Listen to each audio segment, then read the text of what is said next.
Friends, मैं Abhishek Joshi, electrical engineer in Birla group of companies. दोस्तों, हमारे एक व्यूअर ने कमेंट किया है कि 3 फेज सिस्टम में क्या बिना न्यूट्रल कंडक्टर के हम लोड को सक्सेसफुली रन कर सकते हैं। तो आज के इस वीडियो में मैं आपको यही बताऊंगा कि 3 फेज सिस्टम में अगर न्यूट्रल अवेलेबल नहीं है तो क्या बिना न्यूट्रल के भी आप लोड को सक्सेसफुली रन कर पाएंगे। शॉर्ट में टू द पॉइंट में एक्सप्लेन करने की कोशिश करूंगा इस वीडियो में। तो दोस्तों, बिना टाइम वेस्ट किए शुरू करते हैं।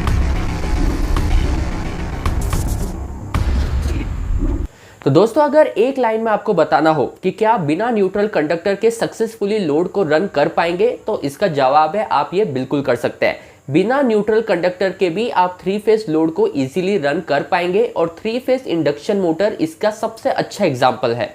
आज से 3-4 दिन पहले मैंने न्यूट्रल कंडक्टर पर एक वीडियो बनाया था। इससे पहले भी मैंने इस बारे में बात की है कि 3 फेज इंडक्शन मोटर में हम लोग न्यूट्रल कंडक्टर को कनेक्ट नहीं करते। इसके बाद भी आप 3 फेज इंडक्शन मोटर को बिना न्यूट्रल के भी इजीली इंडस्ट्रीज में रन कर लेते हैं। तो आपके लिए समझना ये जरूरी है कि ये सारी चीजें हो कैसे रही है।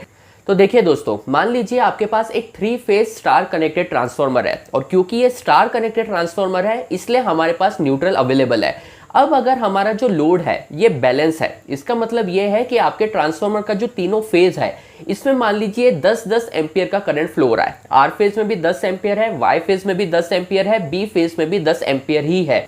इस कंडीशन में, इस बैलेंस कंडीशन में आपके न्यूट्रल कंडक्टर में से कोई भी अमाउंट ऑफ करंट फ्लो नहीं होगा, क्योंकि ये जो कंडीशन है ये बैलेंस कंडीशन है। इस तरीके की बैलेंस कंडीशन में अगर आप न्यूट्रल कंडक्टर का यूज नहीं भी करेंगे तो भी आपका 3 फेज सिस्टम इजीली रन होता रहेगा। अब आपके माइंड में सवाल यह आएगा कि अगर हमारा सिस्टम बैलेंस है तो उस केस में न्यूट्रल कंडक्टर में से करंट फ्लो होता क्यों नहीं है, इसके पीछे का क्या एक्सप्लेनेशन है। तो देखिए दोस्तों, मैंने एक वीडियो बनाया था जिसमें हमने फेज सीक्वेंस क्या होता है इस कॉन्सेप्ट को समझा था। इस वीडियो को अगर आपने नहीं देखा हो तो जरूर देखिएगा।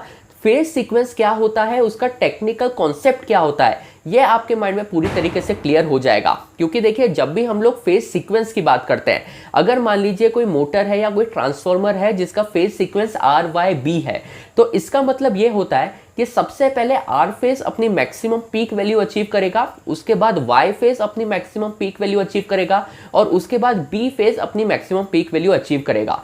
यहां पर पकड़ने लायक पॉइंट ये है कि 3 फेज सिस्टम में तीनों ही फेज कभी भी एक साथ अपनी पीक वैल्यू अचीव नहीं करते। आपने किस तरीके का फेज सीक्वेंस कनेक्ट किया है, उस सीक्वेंस के हिसाब से एक एक करके एक फेज अपना पीक वैल्यू अचीव करने वाला है। अब दोस्तों, इसी कॉन्सेप्ट को हम लोग आज के इस वीडियो में, आज के इस टॉपिक पर अप्लाई करके देखते हैं।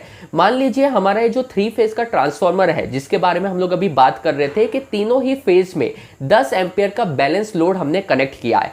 तो जब आर फेज अपनी मैक्सिमम पीक वैल्यू अचीव करेगा, यानी कि जब आर फेज से 10 एम्पियर का करंट फ्लो हो रहा होगा, उस वक्त आपके वाई फेज और बी फेज में रिवर्स डायरेक्शन में 5 एम्पियर का करंट फ्लो होगा। अब आप इस चीज में कंफ्यूज मत होना, क्योंकि देखिए, एक तरफ तो हम लोग कह रहे हैं कि तीनों ही फेज में 10 एम्पियर का बैलेंस करंट फ्लो हो रहा है। इसका मतलब यह है कि तीनों ही फेज में 10 एम्पियर का आपका करंट है वो फ्लो हो रहा होगा। अभी मैं ये कह रहा हूं कि जब आर फेज अपना मैक्सिमम पीक वैल्यू अचीव करेगा, उस वक्त आपके वाई फेज और बी फेज में रिवर्स डायरेक्शन में 5-5 एम्पियर का करंट फ्लो हो रहा होगा। यह सिर्फ तभी होगा जब आर फेज अपनी मैक्सिमम पीक वैल्यू अचीव कर रहा होगा।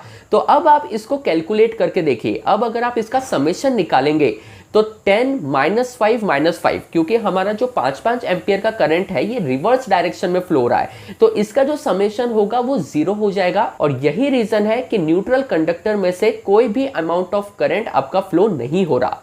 पर दोस्तों, यही अगर अनबैलेंस कंडीशन होती, यही अगर आपका सिस्टम बैलेंस नहीं होता, तो उस केस में जो अनबैलेंस मैग्नीट्यूड ऑफ करंट है उसके लिए आपको न्यूट्रल कंडक्टर कनेक्ट करना पड़ता था, ताकि आपका जो अनबैलेंस करंट है वो उस न्यूट्रल कंडक्टर के थ्रू फ्लो हो और अपने सर्किट को कंप्लीट करे। इसलिए इंडस्ट्रीज में जो 3.5 कोर केबल का हम लोग यूज करते हैं या 4 कोर केबल का हम लोग यूज करते हैं, वो करने के पीछे का पर्पस यही रहता है कि अगर आपके सिस्टम में अनबैलेंस कंडीशन है, अगर आपका सिस्टम बैलेंस नहीं है, तो जो अनबैलेंस करंट है उसको फ्लो करवाने के लिए, उसको रिटर्न पाथ प्रोवाइड करवाने के लिए हमको अलग से हाफ कोर या एक पूरा कोर यूज करने की रिक्वायरमेंट पड़ती है। पर आज की आपकी जो क्वेरी ये थी कि क्या बिना न्यूट्रल कंडक्टर के आप लोड को चला सकते हैं, तो ये बिल्कुल चला सकते हैं। 3 फेज इंडक्शन मोटर चल रही है, ये हम सबको पता है। पर ये हो कैसे रहा है ये मुझे आज के वीडियो में आपको समझाना था।